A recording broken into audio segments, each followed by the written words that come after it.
2 meurtres, 2 lieux, 2 jours consécutifs et déjà des éléments troublants.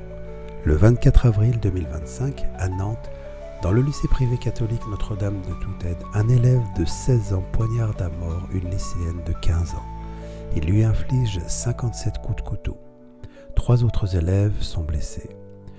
Le tueur est décrit comme un solitaire obsédé par des figures historiques sombres comme notamment Hitler. Peu avant l'attaque, il diffuse un manifeste de 13 pages à l'ensemble de l'établissement. Il y expose une vision noire de la société, des idées radicales, désespérées. Le lendemain, 25 avril 2025, un autre drame. Cette fois, dans une mosquée, à la Grand-Combe, dans le Gard. Un homme de 22 ans est tué dans un lieu de prière. L'auteur, âgé de 21 ans, lui porte exactement 57 coups de couteau. Il filme la scène. 2 meurtres, 2 auteurs sans lien apparent, 2 lieux très éloignés géographiquement n'est pas anodin. La sourate 57 s'intitule Al-Hadid, ce qui signifie le fer. Et quel est l'instrument utilisé dans ces 2 crimes? Le fer, le couteau. Le second meurtre a eu lieu le 25 avril 2025. Là encore, un détail qui peut sembler insignifiant, mais lorsqu'on le confronte au texte sacré, il devient révélateur. Le verset 25 de la sourate 57, celle qui correspond au nombre de coups de couteau, c'est précisément ce verset qui évoque le fer.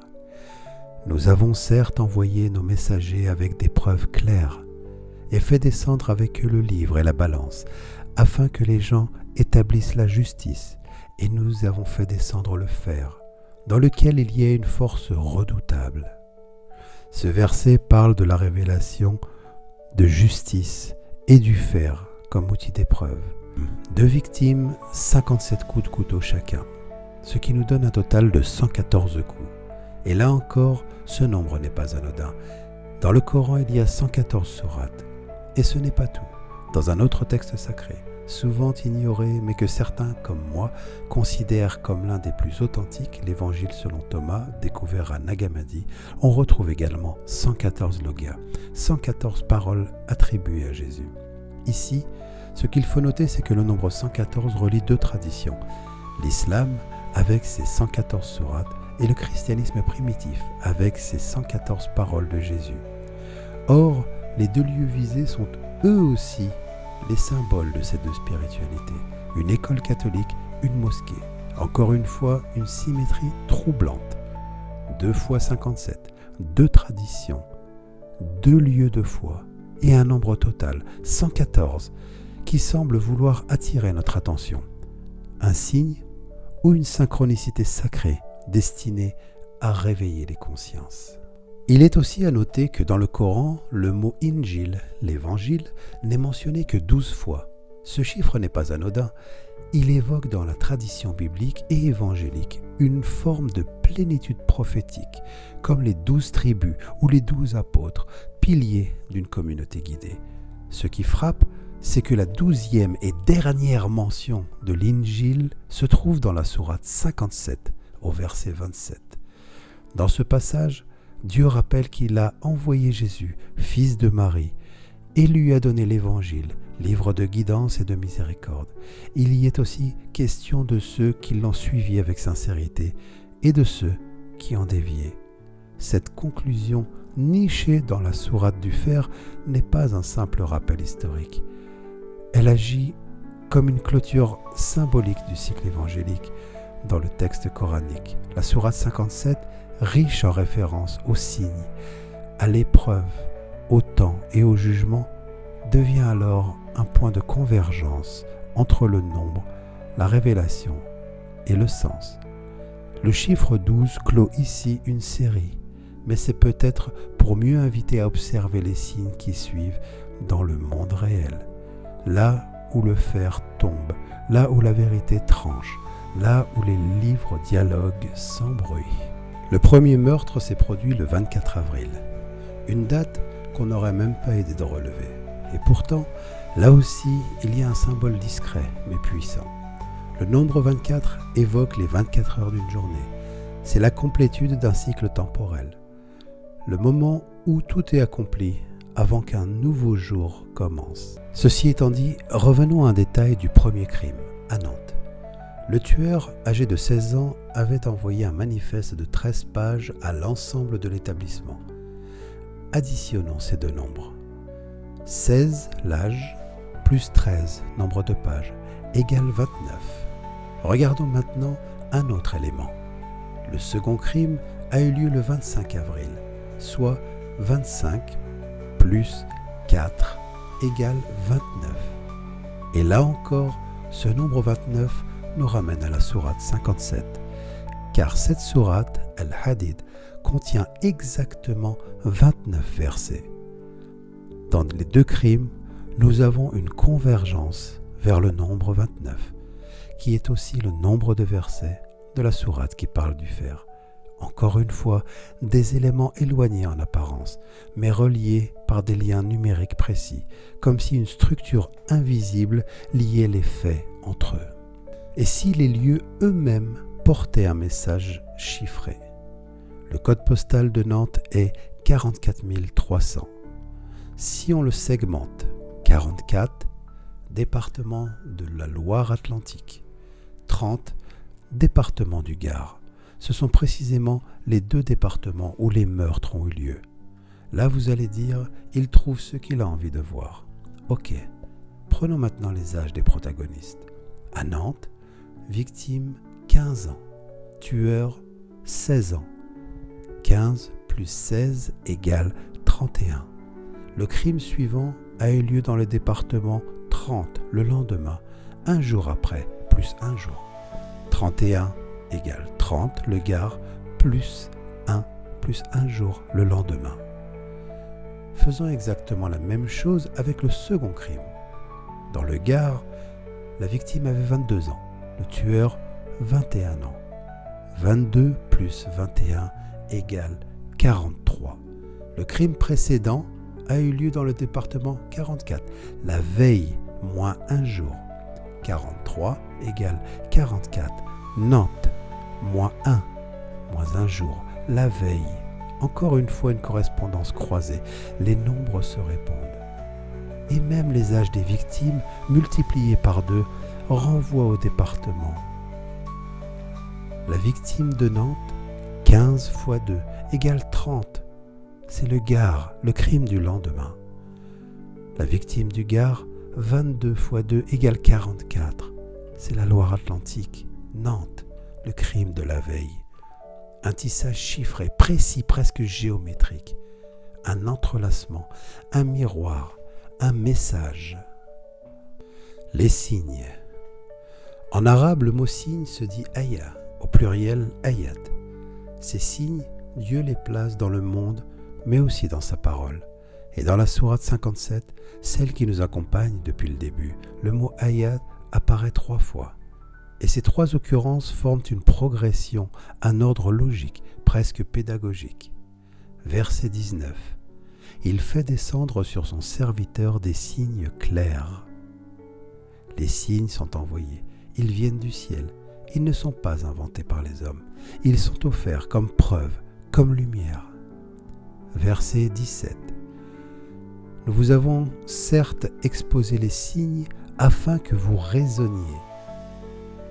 Une fois les signes descendus, Dieu appelle à la réflexion. Il ne contraint pas, il invite.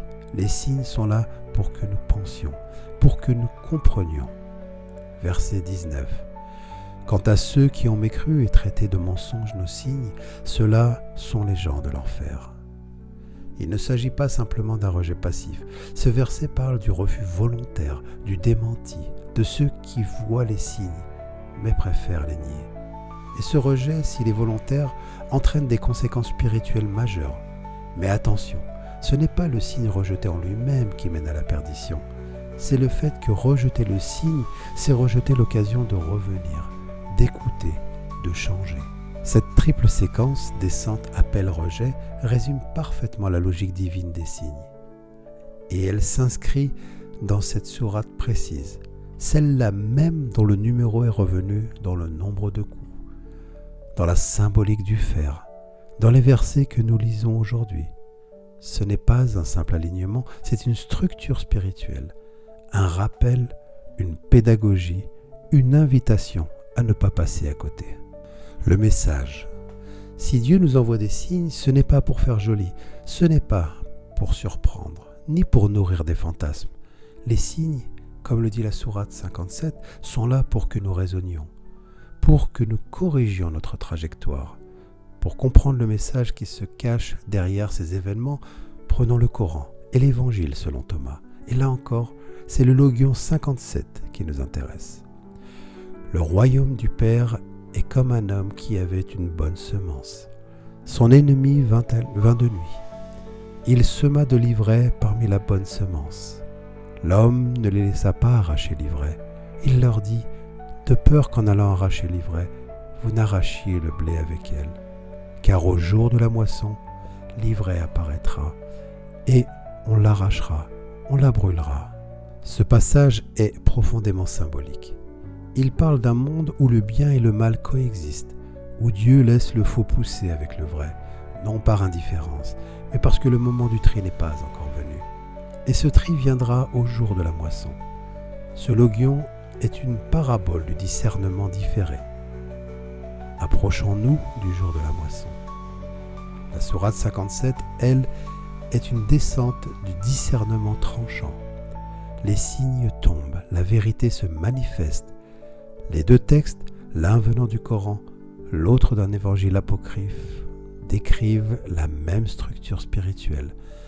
Un monde mélangé, où le bien et le mal poussent ensemble, Dieu qui observe et laisse mûrir.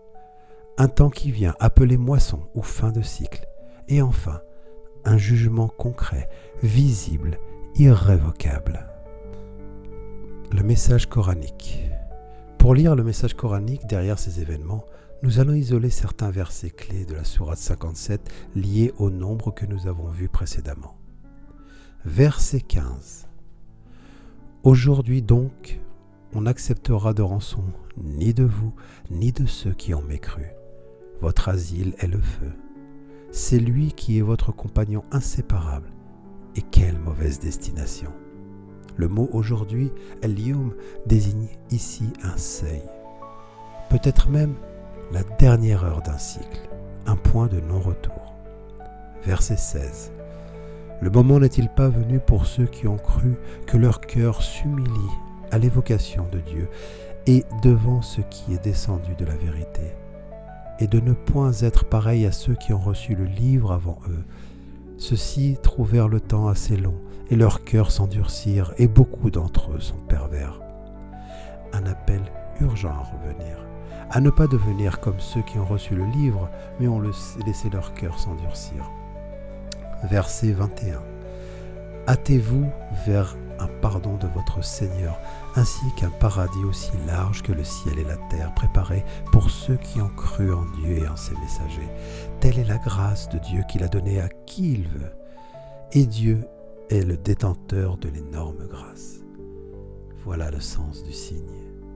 Non pas peur ou condamnation, mais invitation à la miséricorde avant qu'il ne soit trop tard, car ici on décèle l'urgence d'agir. Verset 22. Nul malheur n'atteint la terre ni vos personnes qui ne soit enregistré dans un livre avant que nous ne l'ayons créé, et cela est certes facile à Dieu.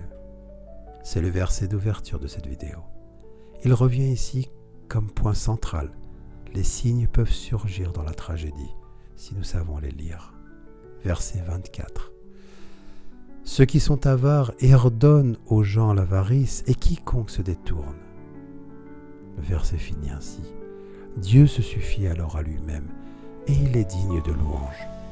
Un rappel, Dieu n'a besoin de personne. Il donne ses signes pour notre salut, pas pour lui. Verset 25. Nous avons effectivement envoyé nos messagers avec des preuves évidentes, et fait descendre avec eux le livre et la balance, afin que les gens établissent la justice. Et nous avons fait descendre le fer, dans lequel il y a une force redoutable, aussi bien que des utilités pour les gens, et pour que Dieu reconnaisse qui, dans l'invisible, défendra sa cause et celle de ses messagers. Certes, Dieu est fort et puissant. Encore le fer, l'arme, le verset, la date du second crime. Un symbole d'épreuve, un outil de justice, un test de foi, un avertissement clair pour ce qui va arriver, car le fer ne sert pas qu'à fabriquer des couteaux, un avenir incertain et des drames et des douleurs qui pourraient concerner le monde entier. Ce que nous avons exploré ici, ce n'est pas une coïncidence, c'est un signe. Ces meurtres ne se répondent pas par la violence, mais par l'ordre derrière le chaos. Un ordre chiffré, versifié, dissimulé, comme un raïb mathématique. Le raïb signifie ce qui est invisible. Un langage divin murmuré dans le réel. Et toi, lecteur de ces signes, tu deviens témoin d'une parole qui ne passe pas par les lèvres mais par les nombres. Ce ne sont pas des jeux de nombres. Ce sont des alignements, des échos, des structures que l'on peut ignorer, ridiculiser ou bien écouter. 2 jours, 2 victimes, 2 lieux de foi, le même nombre de coups, le même nombre central, des correspondances géographiques, chronologiques, spirituelles et surtout une sourate, la sourate 57, qui semble contenir à elle seule l'architecture du message. Des signes descendent, un appel à raisonner, le danger du rejet, la fin d'un cycle et le fer comme outil de justice et d'épreuve. Rien ici n'a été inventé, tout a été observé et chacun est libre d'en tirer ce qu'il veut. Mais je terminerai par une question, une seule. Et si ces signes étaient vraiment là pour nous ?